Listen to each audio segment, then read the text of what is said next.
Welcome inside our New York studios. Cardale Jones, Kevin Carter, I'm Brent Stover inside Studio 44 in the CBS Broadcast Center. 43-35, Georgia between the hedges in a back-and-forth top 10 SEC showdown. Takes down previously unbeaten Ole Miss. And Lane Kiffin, 17-14 in the second direct snap. Kewan Lacey, Rebels up 21-14. Now it's 21-20. Trinidad Chambliss, Dijon Stribling into track meet to the end zone. 75 to the house, longest play from scrimmage this season for Ole Miss. And the Rebels, Kevin, at that point were up by a score of 28-20. Yeah, third quarter, Gunnar Stockton finds Lawson Lucky in the back of the end zone. They would fail on a two-point conversion. Bulldogs down 28-26. And then fourth quarter, Chambliss keeps it himself and powers his way in for the score. Rebels up 35-26. At this point, guys, Stockton is balling as he finds Nate Frazier in the flat, who takes it in for the easy touchdown, but the Dogs are still down 35-33. And then Stockton, Lucky, that combination seems to work today for his third touchdown as the Dogs take a 40-35 lead. Chambliss and Ole Miss with a chance to go for a game-winning tie-in drive, and it is batted down at the line of scrimmage. And then what they say, defense win championships. The Dogs win this 43-35. Back on track at home in Athens. Yeah, Dogs now 6-1. Ole Miss falls for the first time this season. Gunnar Stockton, 26-31, 289. He had 59 on the ground, 5 total touchdowns. Nate Frazier and company, he had 72. As a team, 221 in terms of rushing yards for Georgia in the loss. Trinidad Chambliss, 19 of 36, 263, 3 total touchdowns. Biggest takeaway, Kevin, from this absolute classic inside the top 10 in the SEC? Couple of observations. The Georgia rushing attack has gotten better. Like, their offensive line has been a little banged up, and I've been wondering, when are we going to see this 3 or 4-headed monster at running back featuring, these guys, skill position guys? That's what I was looking for. Hadn't been seeing it all year, but the run game seems to be back. Over 200 yards on the ground as compared to 88 yards net rushing on the other side.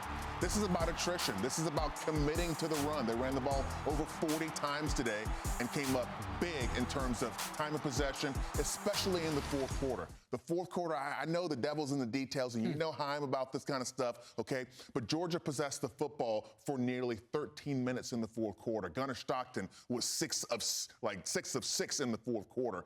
The numbers were amazing as they finished out this game. This was a quality Georgia win. I know you see 35 points, and you don't think the Georgia's defense showed up, but they did. Okay, less than 400 yards total offense in comparison. This was a good game. This was a good statement win on the run, at home, but in conference for Georgia. Well, their defense showed up when it mattered, definitely coming up with a big deflection at the line of scrimmage as, Ole Miss tried to go for a game tie-in drive. And a little bit back on that run game led by Nate Frazier. Every run he had, he was looking for contact. It was like you can hear his feet as he ran the ball today. You can tell that was a man on a mission. Kirby Smart and that offensive staff emphasized the running game and being able to control the line of scrimmage to put themselves in better position. And at the end of the game, to have game-sealing drives like we've seen with Nate Frazier in the flats when Georgia just went down the middle of the field and really just like a knife through butter at this point. This Georgia team, they can continue to play like that, continue to control line of scrimmage, and really start to get back to some of those ways that we so used to seeing them when they was winning national championships, playing great defense and dominating on the ground. They're going to be a hard team to beat. Starts with Gunnar Stockton. You talk about closing out a game well on both sides of the ball. In the fourth quarter alone, Georgia ran 27 plays and gained 143 yards.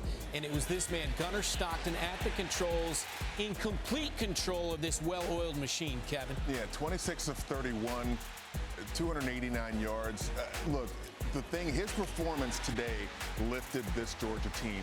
When they lost earlier in the season, I said Gunnar Stockton didn't have a good day. It was less than 150 yards passing on the day, and they really didn't do much necessarily in controlling the line of scrimmage. Those two factors, Gunnar Stockton's performance and how they control the line of scrimmage, to your point, Cardale, if they play like this looks like an elite Georgia-type team. It's a top 10 matchup, and they're finally playing again like we're used to seeing Georgia play. You're talking about being used to seeing the way Georgia play. A few things that was on full display today. Their defense did enough to help them solidify the win.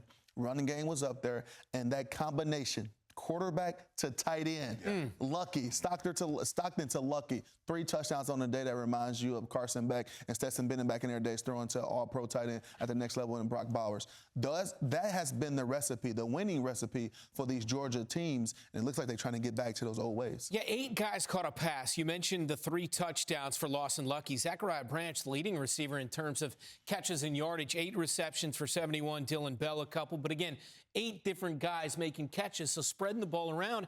And we talked about the 221 on the ground, Kevin. 6 different guys carrying the football. We know Nate Frazier is the bell cow right now, 17 for 72.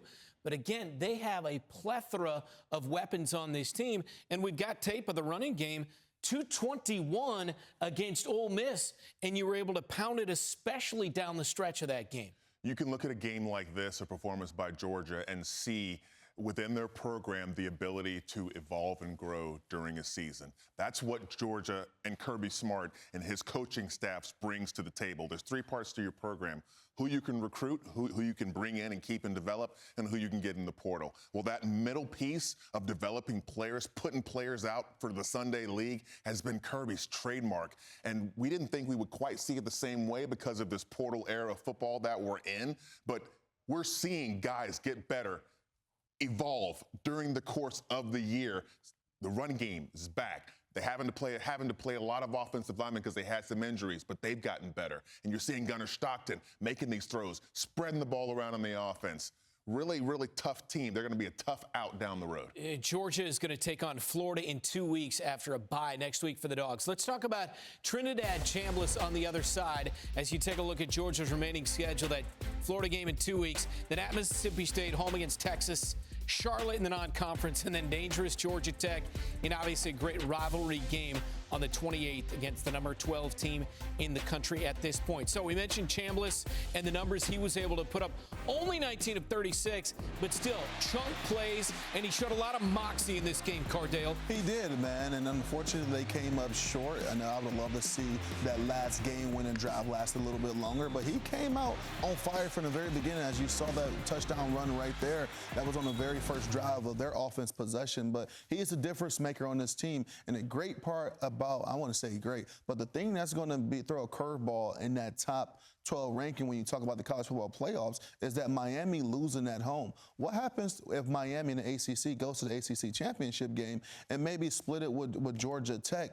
I think we're in a real situation where Georgia and Ole Miss is some top high rankings because of the performance that we saw today. You can't deny they're one of the top teams in the country still, even with a loss. You get the final word on this, Kevin. It's just so cool, like to be in October football, because it seems that every week we get an adjusted view of the college football playoff and what it's going to actually look like. It changes seemingly by the minute, but every week there's something that's going to happen within the top 10 that's going to shake things around.